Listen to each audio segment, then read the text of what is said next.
Hello, everybody. Welcome back to The Body Serve. I'm Jonathan. And I'm James. This is episode 114 and a detour from our regular tennis scheduling. Yeah, this is the first totally non-tennis episode we've had in quite a long time, probably over a year. We've been promising it for a long time, and I've had to deal with your bitching and complaining, frankly. Because you've had to put it off many times. I don't make the tennis calendar.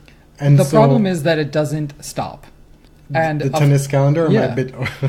or your bitching? Both.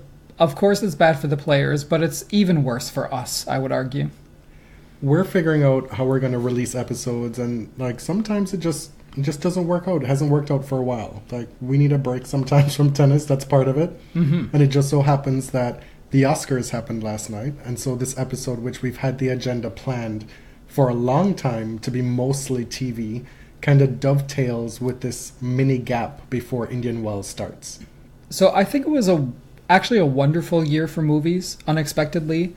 I said that I wasn't going to watch the Oscars because I was getting really upset about the predictability of the major awards, that I felt Three Billboards was going to win Best Picture. I was just over it. But I found myself, like every good gay, drawn back in again. It is, as they say, the Super Bowl for us gays. It sure is. I've been watching the Oscars for as long as I can remember, since I was a little kid with my mom. I'd have to go to bed before the big awards, which was always depressing. Sometimes I would tape it and purposely not find out, not look at anything until I got home so I could watch it. Oh, the 90s and early 2000s. I know. Can you even imagine, young people, can you imagine a time when you could actually avoid the news? You mean somebody didn't call you up on the landline and spoil it for you? I did not have a rotary phone, but yes, we did have a landline on the wall. Nobody spoiled it. My friends were really, really well behaved.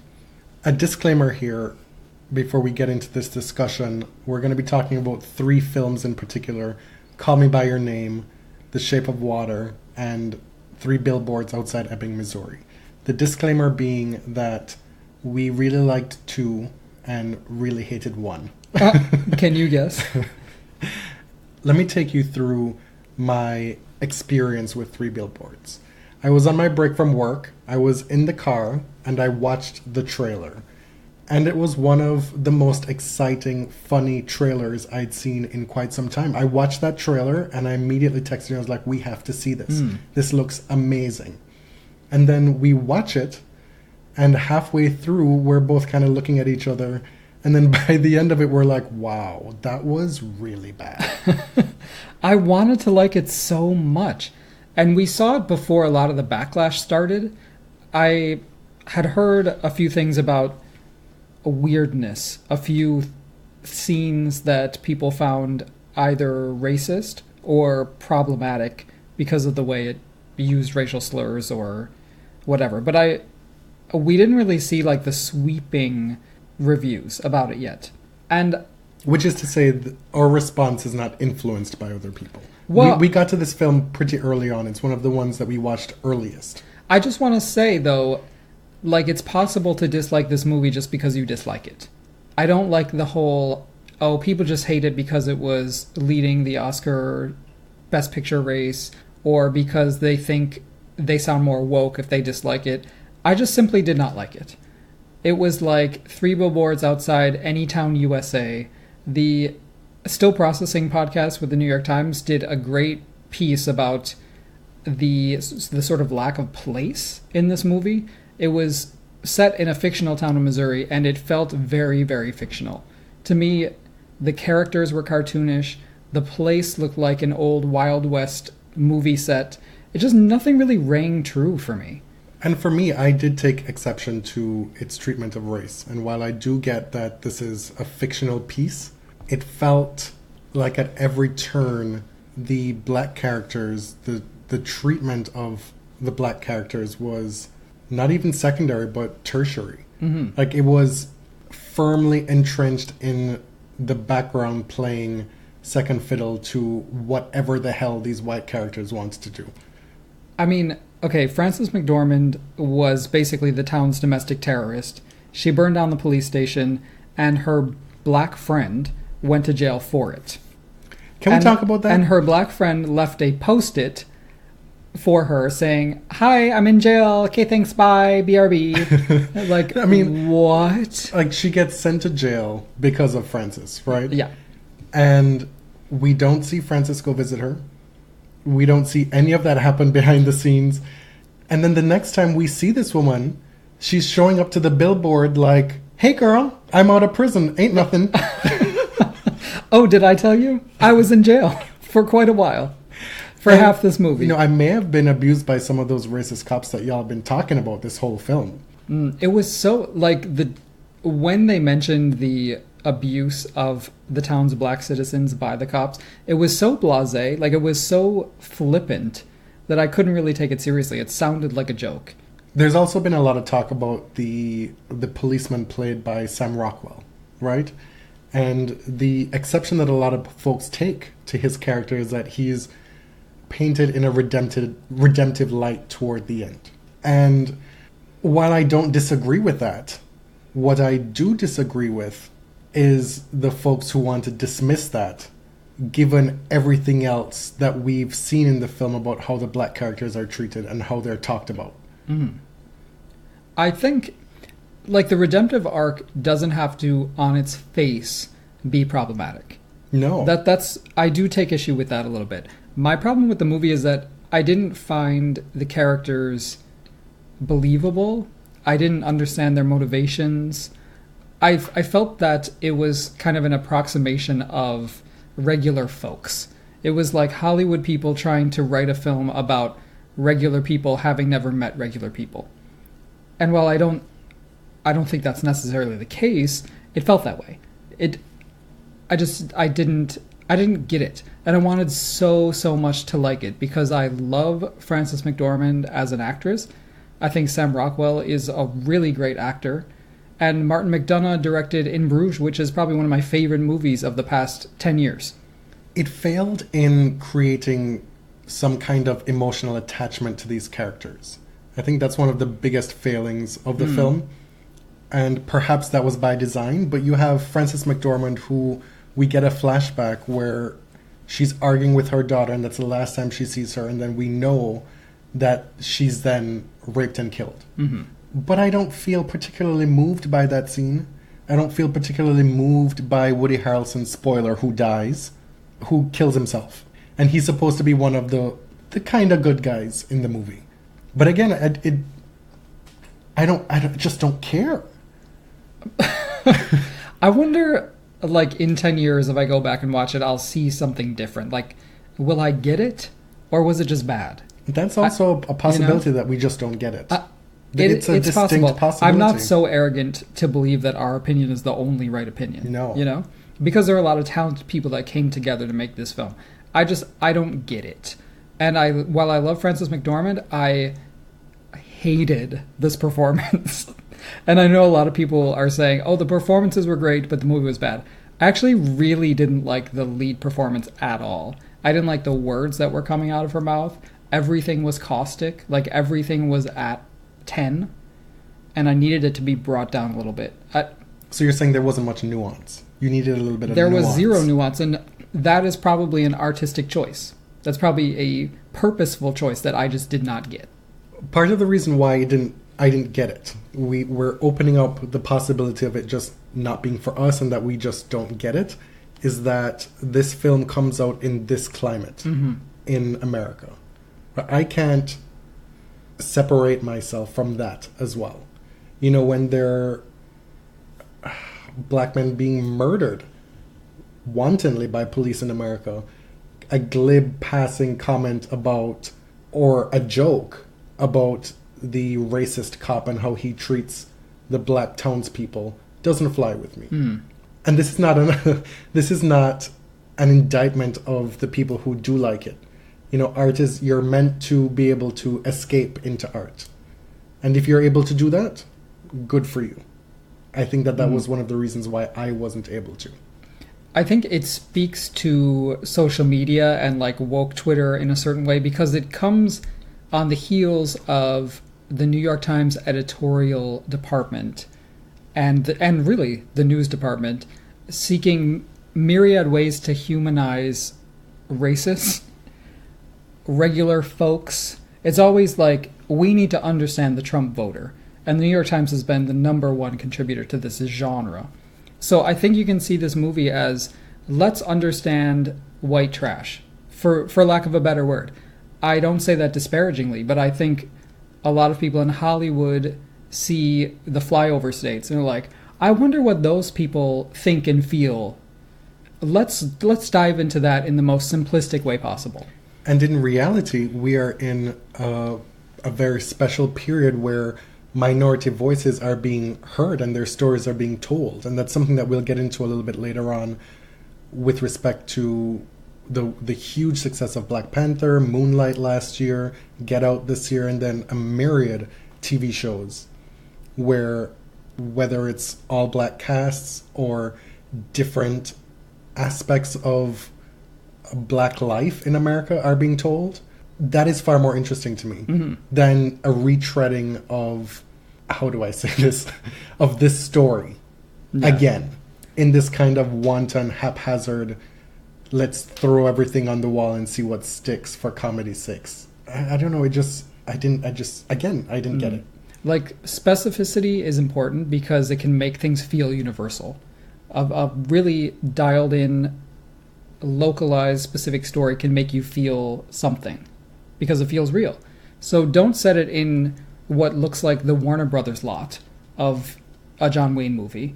Like, set it in a real city with characters who feel like humans. A very specific example of what you're talking about and how that works brilliantly is Godless. That was one of the shows that utilized that the best this year. I agree. It was a Netflix, 7-parter. It was a Western that was meant to foreground female characters. And to varying success. You know, there was a lot of maleness still. But it's a fascinating story, acted well, photographed beautifully. And it felt very, what's the word? Like, it felt really specific. Anyway, so we were happy that 3 Billboards didn't win. And the winner of the Oscar for Best Picture was The Shape of Water, which I tweeted last night. This was absolutely a film that, had I seen it in my 20s, I would have not been here for it. I needed to be in my 30s to enjoy this movie. Spoiler alert, she did fuck that fish, if that's what you were thinking. Well, to be crude. The very first time we saw that trailer, I turned to you and I said, she really did. She's going to fuck the fish, isn't she? No, but jokes aside, the film was gorgeously rendered. Sally Hawkins is a favorite of mine. She plays a woman who can't speak. Richard Jenkins, Octavia Spencer, who is basically great in just about anything I've seen, regardless of the quality of the material. Michael Shannon is there playing the evil guy again. Who is terrifying. And Michael Stuhlbarg, who could have won an Oscar for this film or Call Me By Your Name. Like, take your pick. He's excellent in both. The movie embraces magical realism, which I absolutely love in fiction and in novels. And I just felt like everything came together. The music was whimsical, was evocative. You had a musical toward the end, just out of nowhere, right? Where she's dancing Fred Astaire with the fish. With the fish man. And it just came out of nowhere, and you're like, okay, this is happening. I'm here for it. It was just a simple, basically a romance about loneliness and what people do, how they seek ways to remedy their loneliness. It was sad. It was incredibly sad, but also moving. It was also about communication. And what Sally Hawkins was able to do with so few words in this film is really one of the untold stories of this award season. When was the last time you saw somebody say so little in a film? Yeah. If you haven't seen Sally Hawkins in Happy Go Lucky or Made in Dagenham, definitely go see those. Or rent them. How do you rent movies these days? Stream them? You can you rent on iTunes? I know you can buy them on iTunes. I think. You must be able to. I think you do so. Rent it, and they give it to you for like 3 days or something. Man, Blockbuster. Do you remember renting films from Netflix and have them come in the mail? The DVD delivery, that was the best. That was one of the best parts it. of college. Because you get like everything. Mm-hmm. Because now the selection's terrible. The film that we want to talk about most is Call Me By Your Name. And last night after the show, I was thinking how amazing it would have been in my teen years to have been able to live through Moonlight winning Best Picture last year, and then Call Me By Your Name getting such great press and publicity and visibility throughout this entire award season. There's a lot to be said about the fact that neither of the main characters is gay. There are critiques to be made about this film. In Moonlight? No, in Call Me By Your Name. Oh. I guess the same could be said about Moonlight as well. It's a recurring quote-unquote problem in mainstream gay films. Or they don't identify as gay. Is that what you mean? The actors themselves? No, the characters. No. I'm talking about the actors. Oh. Like the strict visibility of gay people playing gay roles. Right. You know, like there's a lot of flaws to still pick apart. But the meta takeaway is that this is still such a great thing. Like that's the thing that I hang my hat on in spite of all the flaws, which we will get to in a little bit. And subsequent to that, building off of that, I hesitate to say how lucky the young gays have it now. But instead, I will say the future just looks that much brighter for them. And this is what progress is. This is what the struggle is for. You know, those who have come before struggled so that the younger kids can enjoy these moments and not have to suffer the way that others did before them. Right. Like, you shouldn't have to suffer. It should be easy for you. That's what we want it to be. People before us, long before us, suffered so we didn't have to. And there's an emotion that we have, and we've talked about it before, where we see gay kids these days, take certain things for granted, and we're like, these ungrateful, unlearned wretches. You know, and that's a feeling and a sentiment that we have to kind of fight against. Right? Because it's not fair to them. Well, but they still need to learn their history. They do. And I should say, I should correct myself that previous generations of gay and queer people didn't suffer necessarily for us. They suffered, period. And they fought for their lives. There was nothing but suffering. Right. Well, and the byproduct in many ways was that we can live a much easier life than they did. And they didn't necessarily do that for us. They did that because they had to. So that's really what I meant. So this movie, Call Me By Your Name, was notable to me because of the lack of suffering, the lack of trauma. It's rare that we see high-profile gay movies that aren't about coming out, AIDS, violence, suffering, pain, centered around identity. Family and conflict. Shame, right? It was set in almost this fantastical place. In northern Italy in the early 80s, the family was privileged. They lived in this amazing villa. They have a grad student visiting all summer. And it's really about an idle, warm, repetitive, monotonous summer in this gorgeous landscape. It doesn't feel like real life. Love story between the two main characters and the setting as well. Right. When that film started and they tell you, it comes up on screen, what year this film is set in, my immediate thought is, oh my God, AIDS. Of course. You know, like it's a thing that colors my perspective immediately. And I went into it, neither of us had read the book. Neither of us really knew a whole lot about the story. So when that's one of the very first things that we see, we're immediately on the lookout. We don't know that there's not going to be that kind of drama and trauma coming. Right. But it's a thing that gives context to everything else that comes for us. So having watched the movie for the first time, I left feeling exhilarated that there was a movie about queer romance, about lust and love and the beginnings of a relationship that so many of us were not able to experience, especially at Elio's age, at 17. those things were just not available to a lot of us. And I actually appreciated that we got a queer film that wasn't centered in trauma. Mm-hmm. Now, when I think about it further, I'm thinking, what else was going on in the world in the early 80s? Like you said, AIDS is sort of a specter that haunts the edges of this movie. The fact that there's a lot of spoilers here, by the way, so just be prepared. The fact that Oliver leaves, doesn't come back, and reveals that he's going to get married at the end of the film is devastating. It can be read as pain that is not specifically gay pain, but we see it as this is a homophobic society. He's doing what's expected of him because of his station in life, because of his parents, who knows. So all of these sort of outside influences still find a way to weasel themselves into the story, but it's not it's not part of the text. It's part of the context. Mm-hmm. And Oliver leaves. They break up, in effect, and then we find out that Oliver is getting married to a woman. Mm-hmm.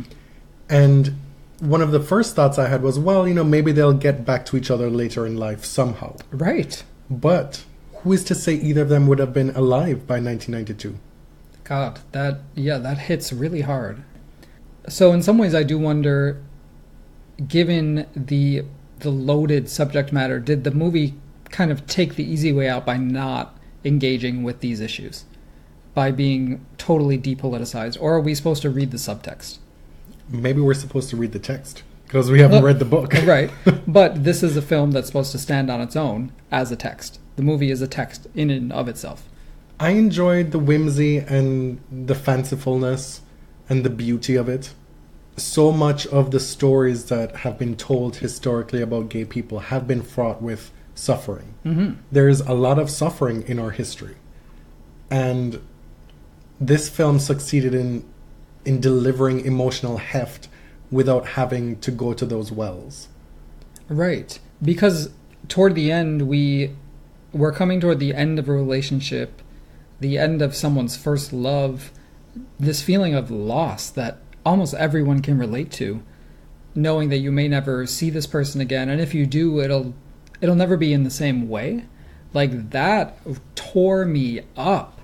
But it wasn't specifically queer. It's something that felt universal. And like I said earlier, specificity can feel universal in this way, because although you may not relate to these characters on paper, there's something about that sucking sense of loss that is, I think, speaks to many, many people. Can you recall a film that ended with such gut-wrenching, soul-crushing grief in recent times? Well, okay. I mean, so it's the final few scenes that really just yeah, kicked your ass. It was Michael Stuhlbarg's monologue to his son, accepting him, begging him to indulge in the pain of losing a relationship, and not sublimate these emotions. And then you have Elio crying in front of the fire for 5 minutes while the credits roll. And it was like perfectly teenager too. It was sad. Like, it's sad, but it's also, wow, teenagers are really dramatic. And I love that. I love that they let Elio be a kid in that way. Let's talk about some of the flaws of the film, because while we loved it, there were some things that we didn't quite enjoy.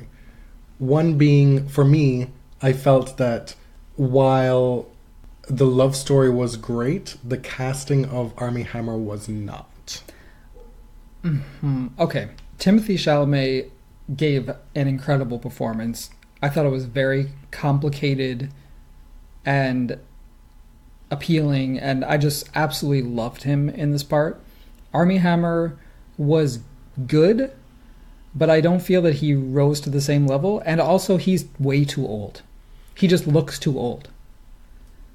For me, it was the physicality of the two of them. I felt he looked too big and too old.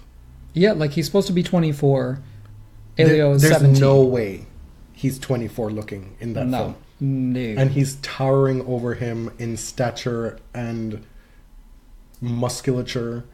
It's a not to be a prude about it, but it did give some pause to the whole age gap.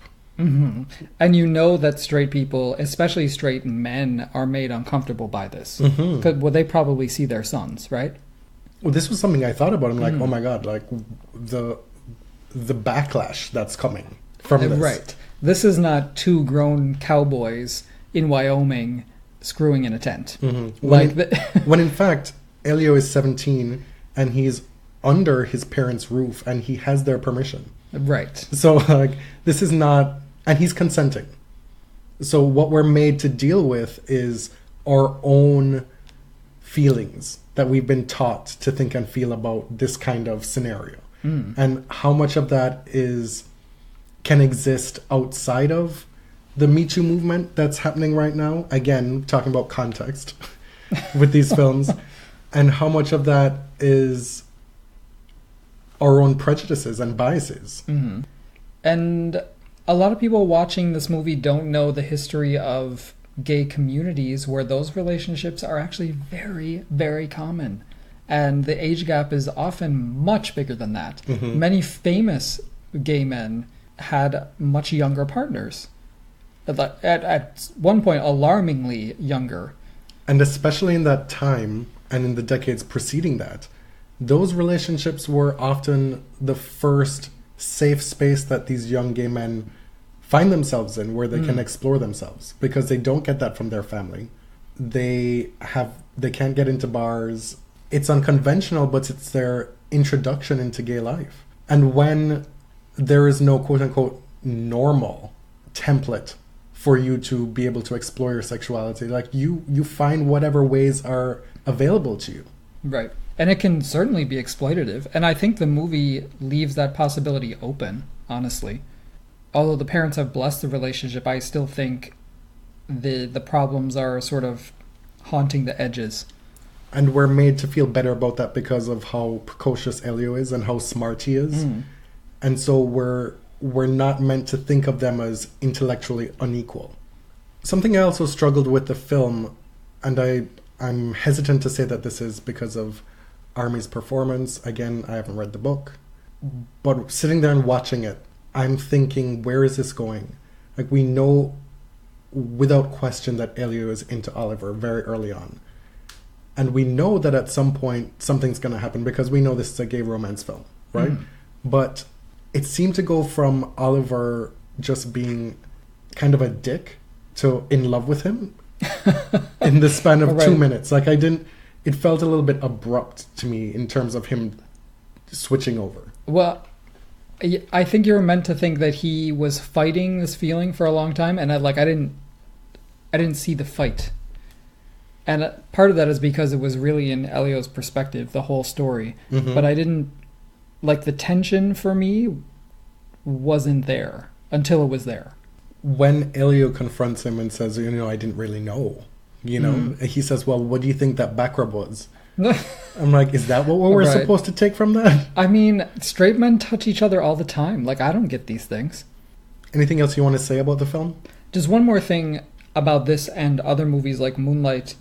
I wonder, there's been sort of this trend of major queer films with characters who don't necessarily identify as queer or gay. And I wonder how much of that is organic and how much of it is like, this story is going to sell with woke straight people really well. I think movies like this and Moonlight have a really strong artistic voice. I wonder how the film is decoded by straight people. Are we more authentic, more relatable when we don't identify strongly with a specific group? Is identity politics seen as passé or kind of low art, I wonder? It brings to mind what Kumail Nanjiani said last night in the telecast. There was some kind of a montage sequence that was going on. And he said, I've sat through all these films told from the straight white male perspective, and I was able to relate to it.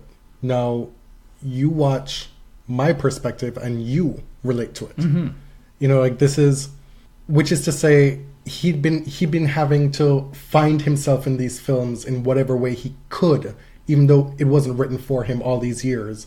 And so the rub there is that when films aren't necessarily made for you, you should still have the intellectual curiosity to find what it's about and to find ways to relate to it as well.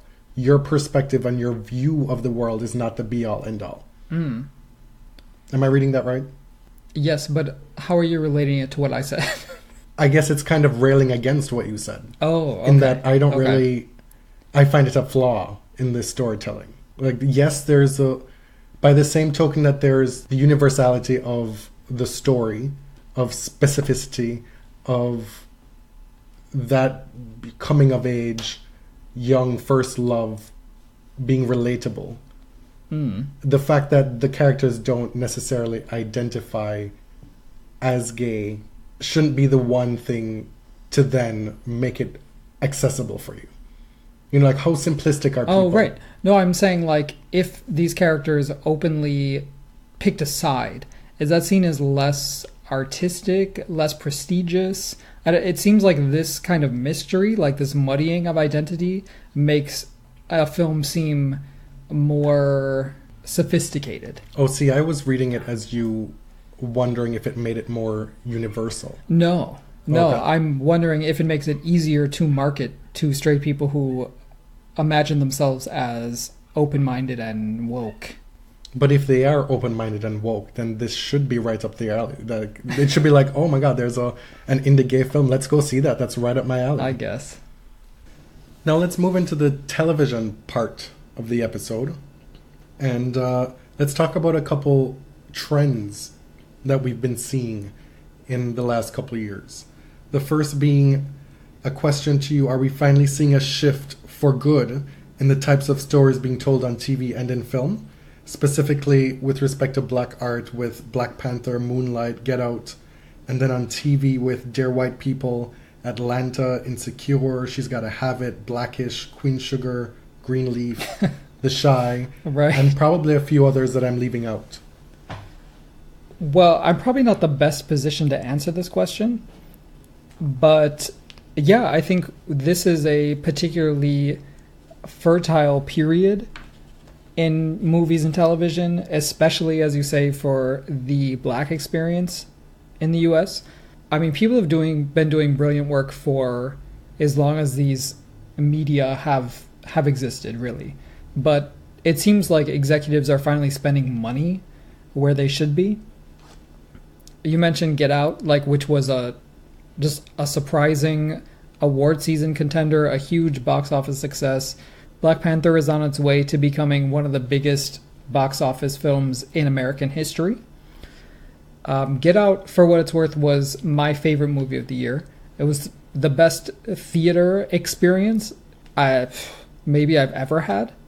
It was nerve-wracking, interactive. It was uncomfortable when you looked around the theater and saw who was there.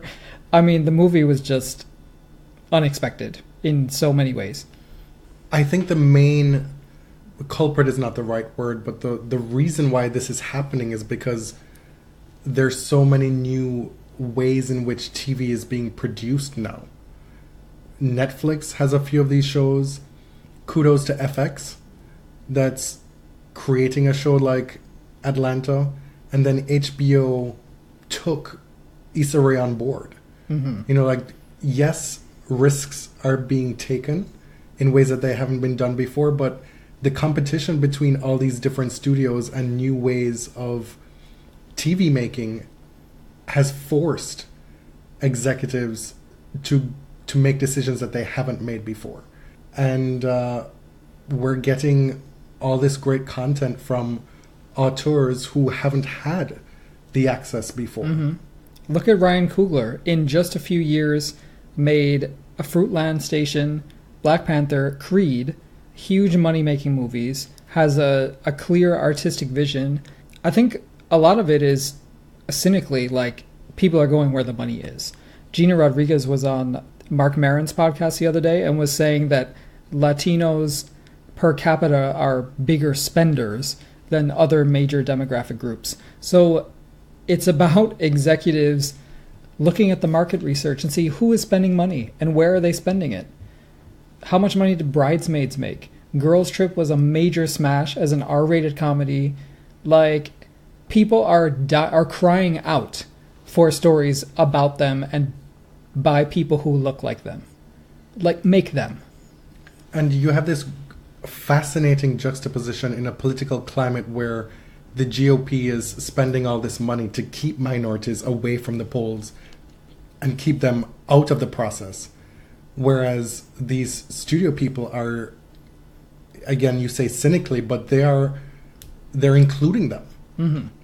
And believe me, it's not because they feel a lot of goodwill or because they have progressive social consciousness. It's because they are figuring out different ways to make money. But there is progress, where somebody like Lena Waithe can script one of the best episodes of TV for the entire year, and then turn that into one of the most promising careers as an actress and screenwriter now. And now a showrunner, a creator of the show. Yeah. So in a lot of ways, you have that cynicism, but then you also have Black people and people of color looking out for each other. Oprah is out here making Black content on her own network. That's by design. Yeah. And it also helps that it's more acceptable for these major names to pivot to TV now. Yes. Dee Reese is directing episodes of Queen Sugar, which is created by Ava DuVernay, who is a major film director. Issa Rae is writing, directing, creating this series. That is a big shift and a trend. Absolutely. Because Big Little Lies, one of the biggest shows and most acclaimed shows of the last year, starred Reese Witherspoon, Nicole Kidman, Laura Dern, all these huge movie actresses who then go to HBO to go make a television series. The other trend that I've noticed is, and this one absolutely, you can fall one way or the other on that fence, is this trend of old shows being brought back. I feel like you can think the trend is kind of lame, but still think that there's good work happening in those series. The list, I mean, this is maybe a half of what's actually happening that I have here. Yeah. I'm looking at your list. Roswell? What? Yeah. Like the WB show? Will and Grace, Roseanne, Fuller House, Charmed. Charmed. Yeah. Charmed. Is Shannon Doherty coming back? I haven't looked into it.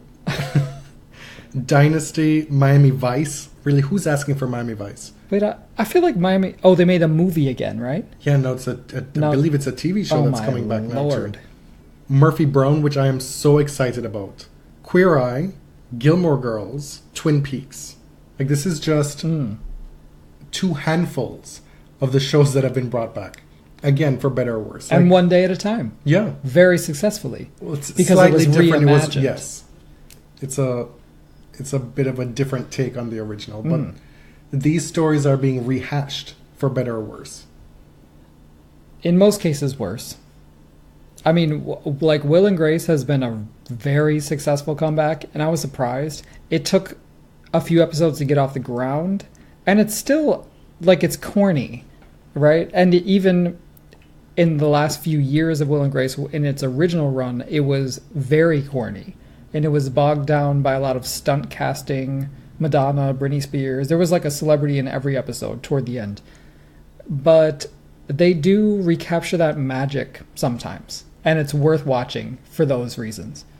And it's also a reminder that the best bits of that show have very little to do with Will and Grace. Well, yeah. Everybody knows that. But why is this happening?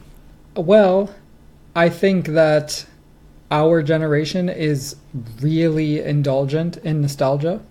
That's good. You can look on BuzzFeed every single day about, do you feel old yet? Here are all the things you grew up with in the 90s and 2000s. They don't contribute anything culturally. It's literally just a retreat of things you grew up with. Like, that's it.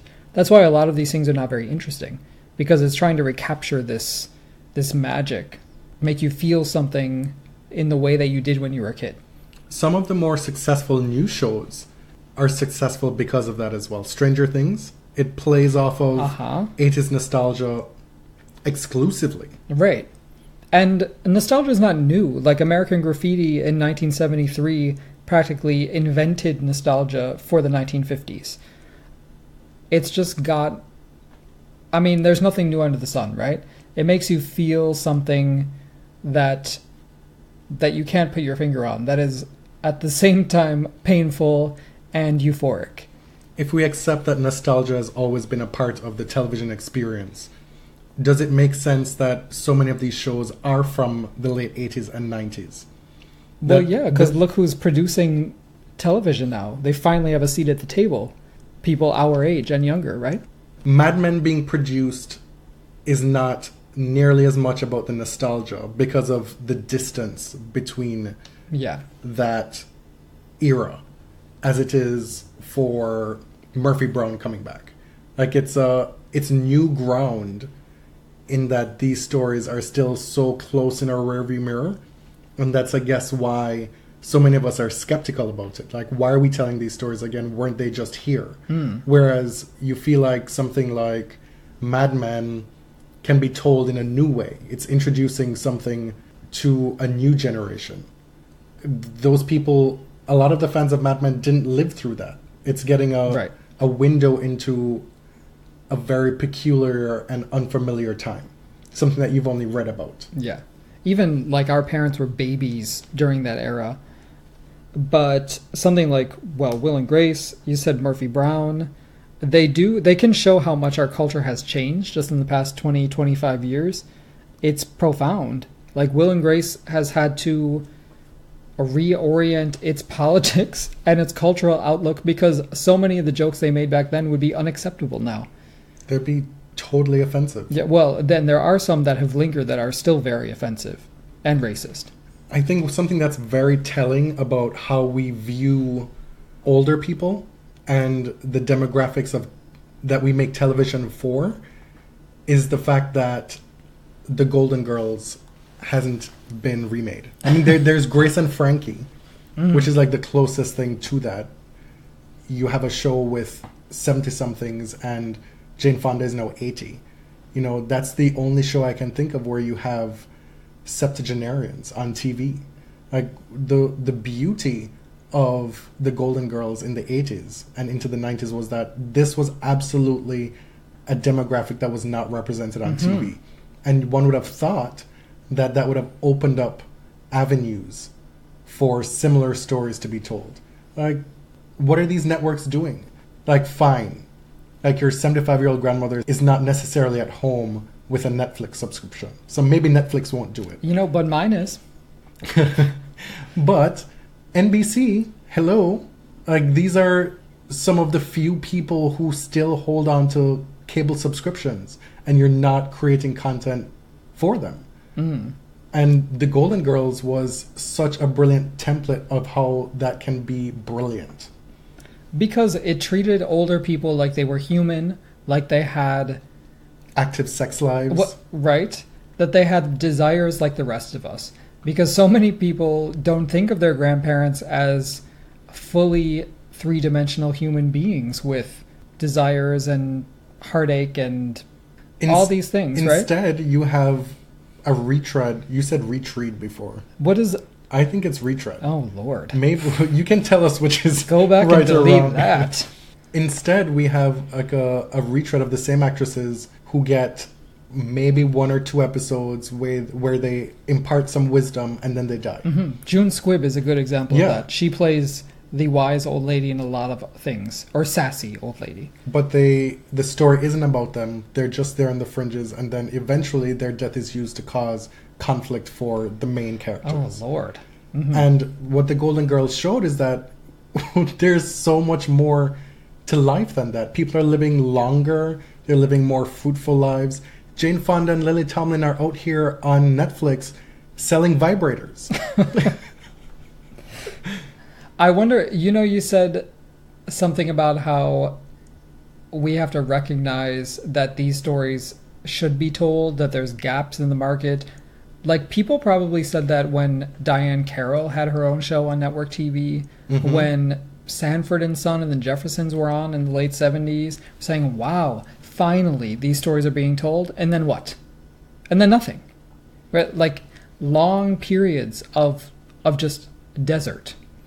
Is this a sea change? Gina Davis talked about this last night, saying that everybody was talking about how when Thelma and Louise came out, that this was going to be a game changer. We're going to have more films with female leads and not have to rely on the straight white male protagonist. And it just wasn't. It didn't. It wasn't a sea change. Instead, we've segued into the comic book era. Thankfully, Black Panther is here and Wonder Woman to kind of shake that up a little bit. But then toward the end of the 90s, it segued into prestige television that was the sole domain of these straight white men doing awful shit. Yeah, Sopranos. The white anti-hero. And Don Draper was kind of the last. Well, and what's his face? Walter White. Walter White was like the last of the anti-heroes. So now you have like Prestige TV 2.0, which is Netflix, cable, Jane the Virgin, Godless. Crazy Ex-Girlfriend. Right. And this is where the various new media have kind of forced the hand. But still, to my point, we're missing, outside of Grace and Frankie, old folks getting their due. So that's what I'm looking forward to. I want to see, with this trend of remakes, I want to see a Golden Girls remake. No. I absolutely do. No. Let's see. It can be a reimagining. It doesn't have to be, obviously not going to remake it. 3 of the 4 Golden Girls have died. Yeah. Most of the cast, the recurring characters, are no longer with us. But we can do something similar. Let's just have shows about old people having fun. I'll watch it. Sure. You know what I would watch? A show about old nuns. Oh my god. Why has that not happened yet? The Grand Lady's Tale. We'll finish up with some of our favorite shows of the year. Maybe some of our favorite episodes of the year. And then we'll talk about or mention a few of the shows that we think are the most overrated and then underrated. Can we talk about The Good Place? Sure. I resisted this for so long. A friend of ours said you have to watch the show. And I love Mike Schur. I love the whole Parks and Recreation universe. The whole ethos. It was like, ugh. A show about the afterlife sounds very depressing and existentially troubling. How is it going to be funny? When it was explained to us what the show was about, we were both there and present. We were both like, ah. And like, that sounds horrible. But how is the show so good? Why is it so good? Part of the reason why it's so good is Ted Danson. He is one of the absolute best things on TV. I mean, he's one of the greats in TV history. Sam Malone from Cheers. There's just something about him that is reassuring, that you believe him before and after the big twist at the end of season 1. The big twist, I kept hearing about it, was in fact a big twist. And many lesser shows would not have been able to come back from that in a second season. And they've managed to do it. I know you haven't always been the biggest Kristen Bell fan, but I think the show doesn't work without her. Playing against type, playing self-centered, rude, crude, but ultimately very wise. I absolutely adore her performance on the show, and I don't think the show would be anywhere without it. I would agree with that. I know you hate that I think this, but it's not a weak link, but the character that I really just do not like is Chidi. I cannot deal with Chidi. Chidi is the greatest. He's always so indecisive. That kind of indecision in one's life is crippling to live with. It must be crippling for Chidi, but have to imagine having to live with him. Exactly. Yeah, but it's funny because you don't have to live with him. I just can't. I just don't get how a show that's really about moral philosophy and ethics is interesting at all. Like, when I describe it to people, I hear myself and I'm like, wow, this sounds horrible. But you should watch it. We don't need to tell you at this point that Big Little Lies is worth your time. Yeah, I watched the finale twice in a row. And I'm probably going to watch it again soon because it was that good. I've never been a big Nicole Kidman fan, but what she did on that series was astounding. I know you think that Reese Witherspoon was maybe even better, or at the very least just as good. I'm not here to tell you that Reese Witherspoon was not good on that show. She was great. I was just most impressed by Nicole Kidman, coming from where I was coming from with her. And the subtlety and the nuance with which she played that role was a revelation. You were a huge fan of The Leftovers. Ugh, The Leftovers. Man, that show is depressing. So the creators of Leftovers also worked on Lost, and Lost was kind of savaged by its fans for actually answering the big mysteries around the show, because it turned out that once you found out what everything meant, it wasn't that interesting anymore. So The Leftovers decided to fix that by never revealing the central mystery. How and why 98% of the world population was basically raptured. So in the finale, Nora, who's played by Carrie Coon, who just burns your screen, explains that she went over to the other side. Basically, she died. She was raptured, if you will, and found this alternate universe where all those 98% of people were, and they don't think they're dead. So she told the story, and then she came back, and you don't know whether you're supposed to believe it or not, but it's terribly sad, and I'm just in love with this movie, or this show. This is absolutely not my usual cup of tea in terms of TV shows, but I still thoroughly enjoyed it. And the thing that I thought that they did so well, and what I was most impressed by, is their treatment of fantasy scenes. Like these alternate universe scenes. And I remember the very first one where Justin Theroux went into this alternate universe. When they like semi-die. Yeah. And I messaged you overnight and I was like, this is so bizarre. You're going to want to hate it, but it was so riveting. I thoroughly enjoyed it.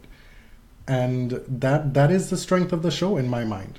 Like to allow you, the viewer, to participate in this willful suspension of disbelief. Like these sideways timelines? Yes. Because dream sequences are by and large terrible. Like nobody wants to hear about other people's dreams. Do you remember, well, you don't because you didn't watch it, The Sopranos did a whole episode in the final season of this alternate universe Tony Soprano, and it was, oh my god, it was so boring. But for some reason it works on Leftovers. The Thanksgiving episode of Master of None, we mentioned it briefly before, it's still with me. Oh my god. All these months afterward. It was so good, and it's even doubly impressive that it's Lena Waithe's own story for the most part. And then you have Miss Angela Bassett playing her mother in the flashback sequences. Can you imagine? You're given this big career chance to tell this story, and you get to play opposite Angela Bassett. Like, this episode was so moving. I like how Aziz Ansari kind of took himself out of it for the most part. He allowed Lena Waithe to center herself in the story, even though it's his show. Angela Bassett's performance was crazy. She is fine. Like, I feel like she's finally starting to be appreciated in the larger culture. But her reaction when Lena Waithe's character told her that she was gay, the first thing she did, they were in public, was look around, look behind her. And I thought, God, that is such a smart performance. That is such a clever move. Wondering, did anybody hear her? Exactly. Because it can still be taken back. Her daughter's homosexuality is her shame, too. She feels a community looking at her. So I felt in that moment, Angela Bassett made such a clever, subtle choice. And it's a story that's very specific in that way to the black community. Well, okay, you're out, but the church sisters can't know. You know, like there's... Right. It's about containment in a lot of ways at that point, and not mentioning it. And like, is your friend coming over for Thanksgiving dinner? That kind of thing. Can we talk about Riverdale? Yes. Is this show horrible, or is it amazing? Riverdale is horrible and amazing. It is so heightened. It's visually very beautiful and a direct ripoff of Twin Peaks. A lot of it is an homage to Twin Peaks. The show is really a pastiche of the comics, first of all, Twin Peaks, and a lot of just cultural references from all over the map. It also reliably, every week, gives you something to thirst at. Because KJ Apa is out here on this show shirtless in all kinds of scenarios where he needn't be. Wrestling singlet. I mean, they invented a wrestling storyline purely to get these guys in singlets. And we're not mad about it. This is about knowing your audience. Like, yes, it might be trash, but we're going to give you what you want, and we're going to give you some highbrow and a lot of very lowbrow, and it's going to come together in a melting pot of being enjoyable. I mean, so the chief mean girl of Riverdale burned down her family's house, or part of it, and somehow now her mother is a sex worker? A courtesan. Basically, she has sex for money. It's very strange. Her daughter told her to go out and get a job. That's a good point. The mother is really wicked. So I enjoyed the few episodes where Cheryl was openly torturing her. Well, the mothers, by and large, on this show are all very wicked. Yeah. There's got to be a academic paper in that, because the mothers are all horrible. Some of them are absent. Now they have this whole Black Lives Matter, Indigenous Lives Matter plot where the white students are actually leading the charge against the entrenched conservative people of color, which is strange. The mayor and the lodges are resisting this cultural movement. I don't know if I want to get into that choice artistically, but it's odd. This is the type of show where you just have to sit down and, unless they do something really problematic, just let it go. Like, it's not a smart show. That's not the type of entertainment but is it? It is. There's but I can't decide if it's really smart or not. It just gives you everything. You got teen BDSM, you have horror, you have black comedy. It does do a good job of treating social issues well in spots. With respect to sexual assault, that was done fairly well. Yeah. Why don't we see more of Kevin? Like, you have this hot gay character and we don't see him. So, like, that's something that I don't quite get. Like, there's so much more. You don't see him naked? No, that's not what I'm talking about. I'm talking about the fact that the only thing we know about him is that he used to go cruising in the woods. And that the straight women were like, that's so dangerous. Betty had a real problem with it. Betty, now I'm a cam girl. Right? Like, really, Betty? Betty's the worst. Really, I bitch? really hate Betty. I do. I do like Bad Betty. And, I mean, her mom, talk about homages to Twin Peaks, her mom is Shelley from Twin Peaks. The one thing that it did smartly, in a kind of a long con for the viewer, was the reveal of who the real kingpin was in that Lodge family. That was actually, okay, I see you. Who, the mom? Yeah. The Lodges are very bad people. They are. I just can't with them. It says something about the show that there was absolutely a definite point where you were like, I don't know if I can watch this anymore. And now you're fully on board, full throttle. I'm back in. The cardinal sin of Riverdale is if it's boring. If it's boring, that's a problem. Because it's a very not boring show. Glow? Can we talk about Glow? A 1980s women's wrestling TV show. Thoroughly enjoyed it. Gorgeous Ladies of Wrestling, which is actually based on a true story, a real cable TV show. I did not want to watch it. I was not into it at all. But wow, I was really bowled over. I like Alison Brie a lot from Mad Men. I do not. I just like, she really digs into this character because she is not likable at all. She's in the Rory Gilmore universe. No, for me. No. Alison Brie gives off this air of erudition, in my opinion. I think she comes off as really smart and more clever than you. Like she knows something that you don't.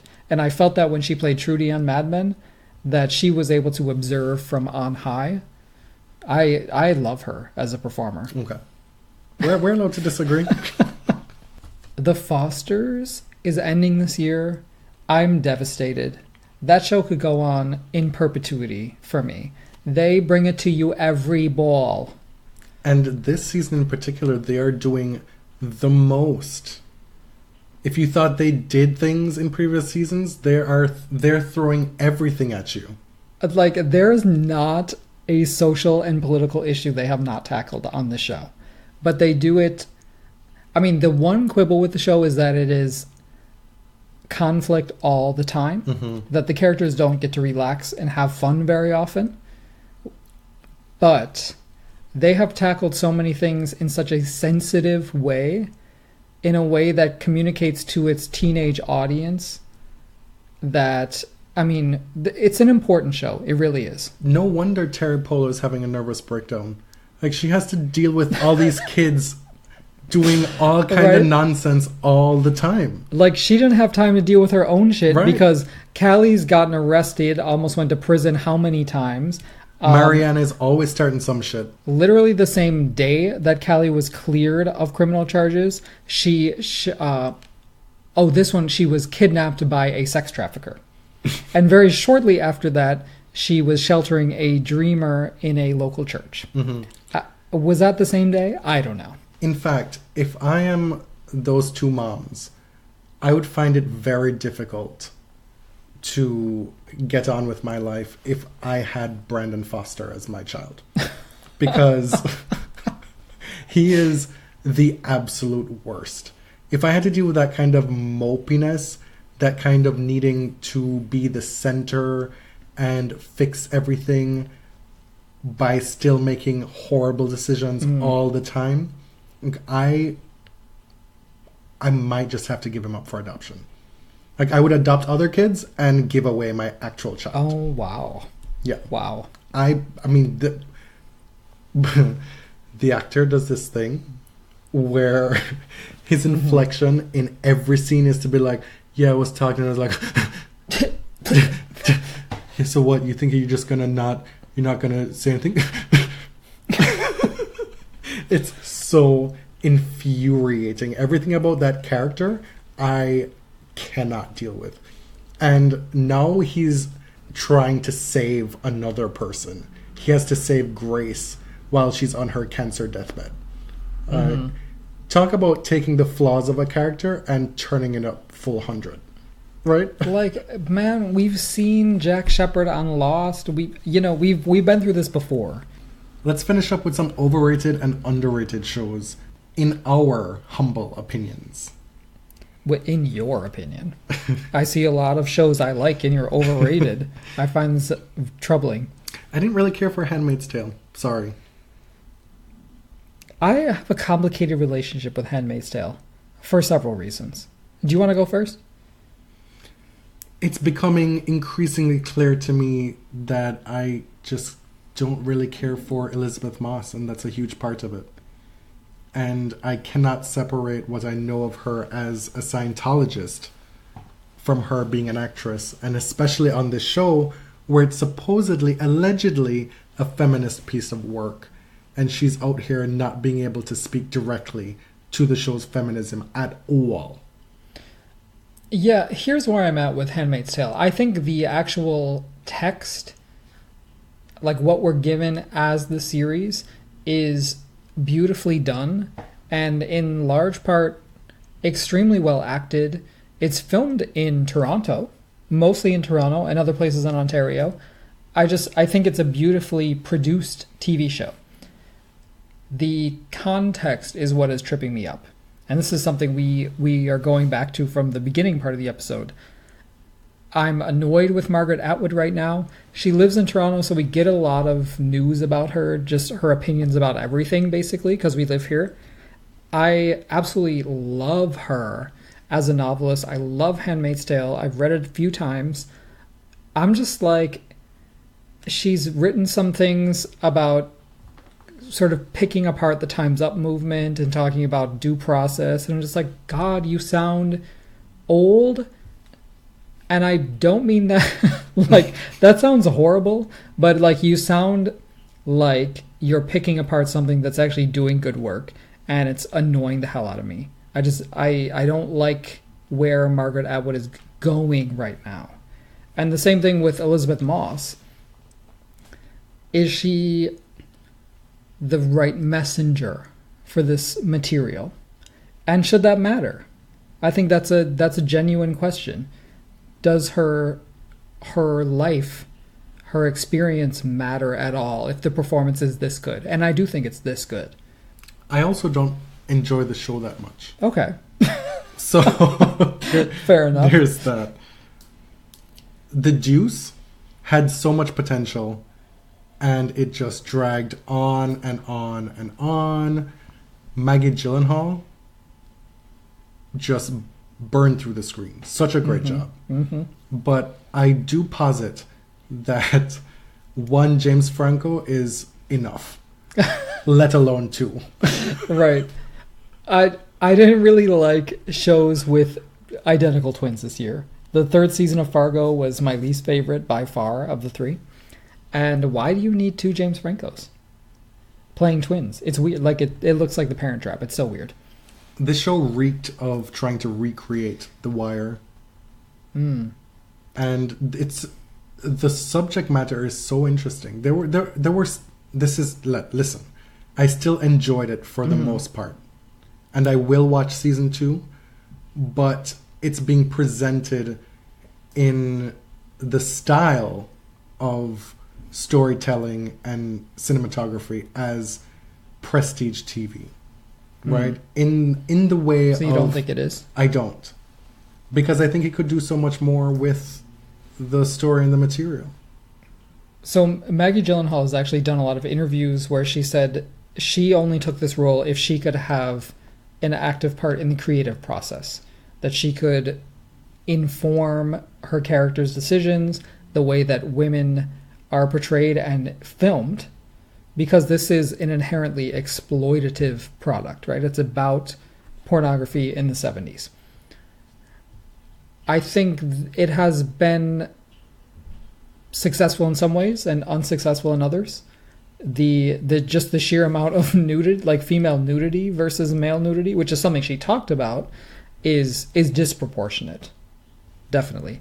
I think it's a fine balance. Like, how do you show exploitation without being exploitative?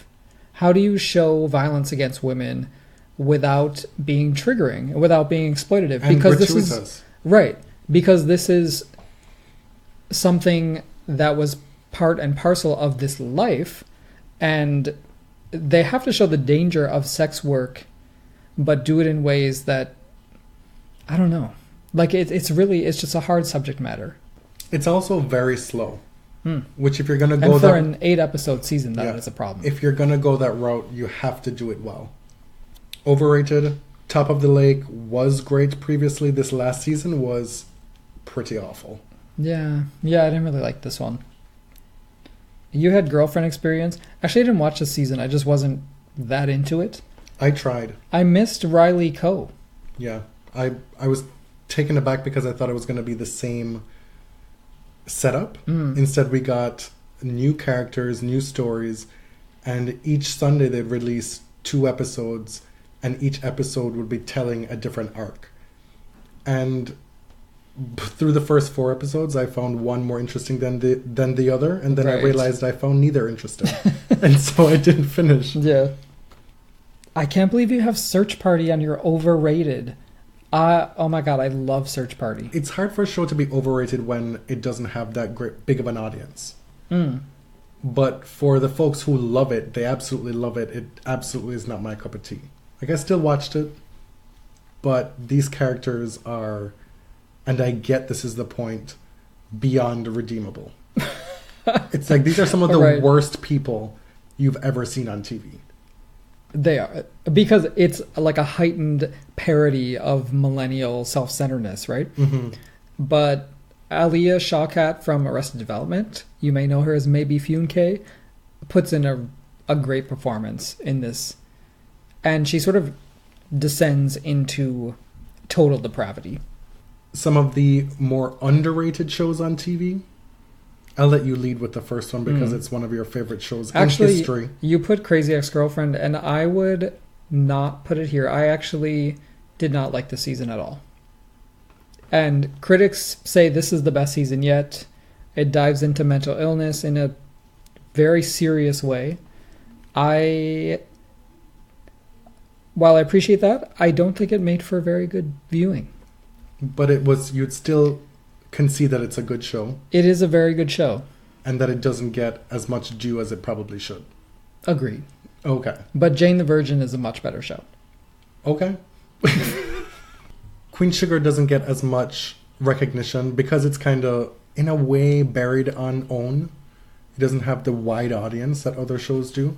But I've thoroughly enjoyed this TV show. This is one of the best dramas on TV, bar none. There is nothing like it. It's about a black family in rural Louisiana, outside of New Orleans, who have inherited a sugar plantation from their father. And it gets into these issues of class, of pigmentation, of race, of just many centuries of history in this parish in Louisiana. And Tara from True Blood. Rutina Wesley. One of the best performances on TV. She is radiant in every way. She just, it's almost like there's something coming off her. There's an energy that jumps through the screen. I can't really describe. She's really something else on the show. I'm really disappointed that Sense8 was canceled. I loved that show. There are parts of it that just wasn't that good necessarily, but I didn't care. Right. It's almost like the story was secondary on Sense8. Yeah. Because it was exciting. It had great representation for all different types of people. Some of the characters were really hot. Yes. Lito and Hernando. I would say there were so many characters and dynamics to work with. The plot almost felt like a drag. Like you could just have vignettes with these characters. It was ambitious in terms of the multiple locations that they had to shoot at around the world. So that was cost prohibitive in the end, it seems.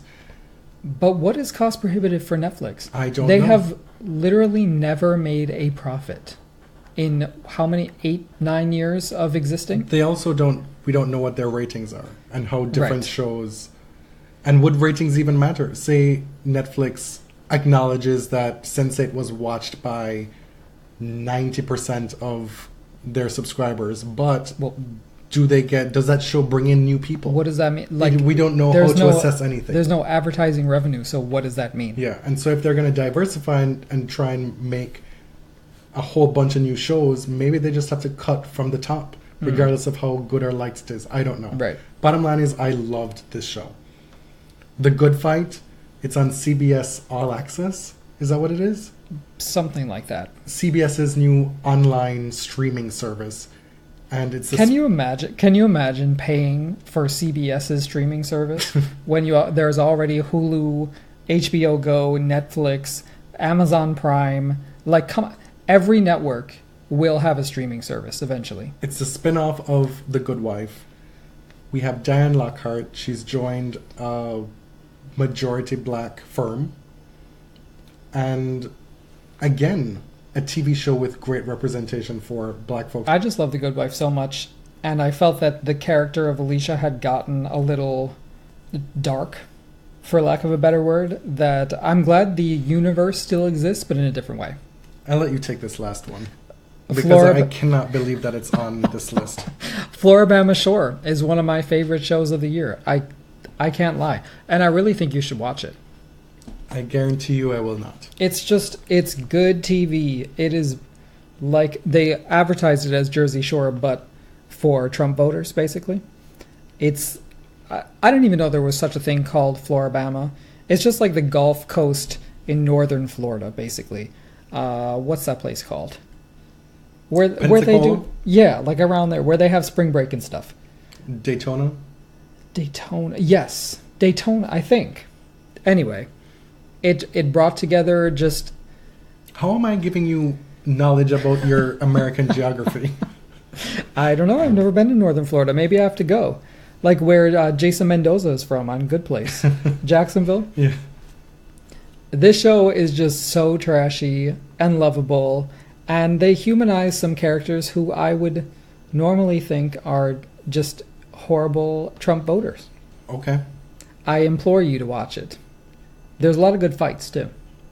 I think this brings us to the end of the episode. However, I do want to finish up with a couple of shout-outs to some other shows that, while we won't talk about them specifically, are shows that I absolutely recommend you watch.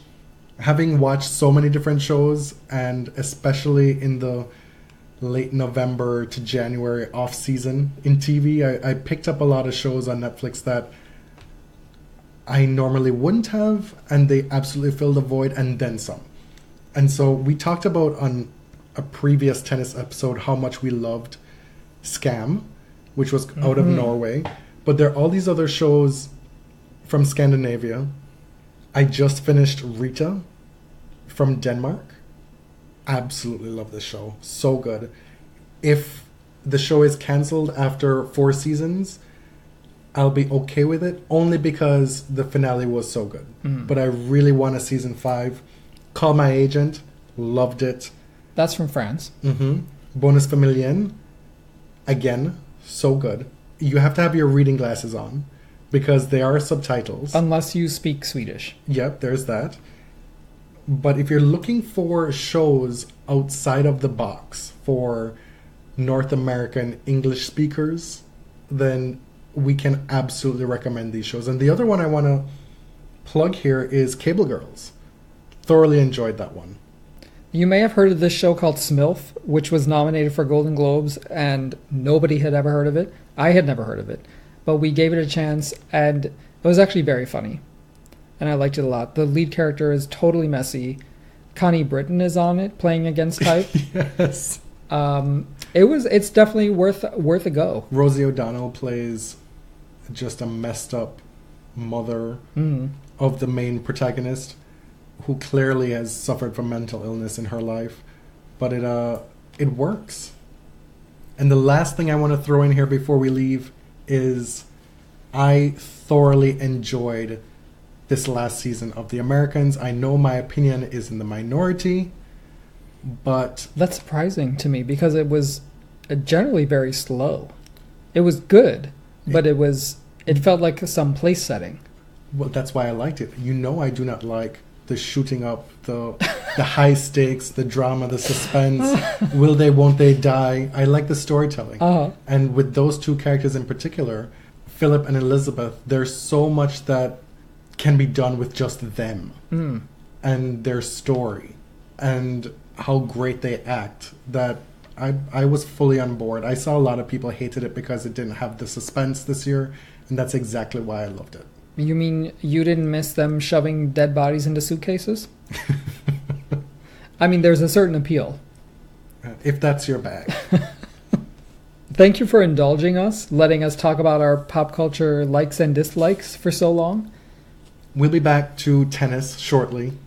Yeah, there's a lot coming up. Serena's about to play an exhibition, like, in a few minutes. She's back at Indian Wells in her first real WTA event. Venus will be there. Marion Bartoli is staging this comeback. Vika is back as well in Indian Wells. We don't know for how long. It may just be for Indian Wells. Sharapova's supposed to play Indian Wells. There's going to be a lot to talk about, so we wanted to slot this episode in right before that. You can find me on Twitter at tennis_John. And you can find me at ElliotJMR. I'll spell it this time. 2 L's and 2 T's. Because somebody implied that I was lazy for not spelling it. Oh, is that what that was? Yeah. I see you.